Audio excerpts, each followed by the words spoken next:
பெரம்பூர், அண்ணாநகர், அயனாவரம், வில்லிவாக்கம், கொரட்டூர், மயிலாப்பூர் ஆகிய இடங்களில் ஆவின் பால் விநியோகம் தாமதமாக வாய்ப்பு உள்ளதாக ஆவின் நிர்வாகம் தரப்பிலிருந்து தெரிவிக்கப்பட்டுள்ளது. தற்போதைய செய்தியாக பார்த்துக் கொண்டிருக்கிறோம். இது தொடர்பான முழுமையான விவரங்களை செய்தியாளர் நந்தினி வழங்க கேட்கலாம்.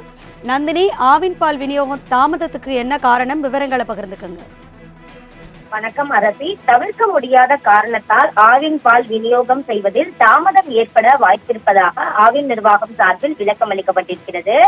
சென்னை முழுவதும் பொதுமக்கள் விரும்பி பருகக்கூடிய ஆவின் பால் விநியோகம் தவிர்க்க முடியாத சில காரணங்களால் பெரம்பூர், அண்ணாநகர், அயனாவரம், வில்லிவாக்கம், கொரட்டூர், மயிலாப்பூர், வேளச்சேரி, தாம்பரம் மற்றும் அடையார் ஆகிய பகுதிகளில் பால் விநியோகம் ஒரு சில மணி நேரம் தாமதமாக விநியோகிக்கப்பட வாய்ப்பிருப்பதாக தெரிவிக்கப்பட்டுள்ளது.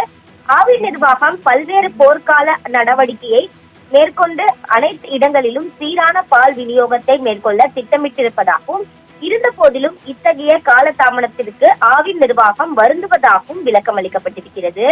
இந்த சூழ்நிலையில் ஆவின் நிர்வாகத்திற்கு பொதுமக்கள் ஒத்துழைப்பு வழங்க வேண்டும் எனவும் கேட்டுக் கொள்ளப்பட்டிருக்கிறது. அந்த வகையில்தான் தவிர்க்க முடியாத சில காரணங்களால் ஆவின் பால் விநியோகத்தை பொறுத்தவரையில் ஒரு சில இடங்களில் தாமதமாக வாய்ப்பிருப்பதாக ஆவின் நிர்வாகம் விளக்கம் அளித்துள்ளது குறிப்பிடத்தக்கது. விவரங்களுக்கு நன்றி நந்தினி.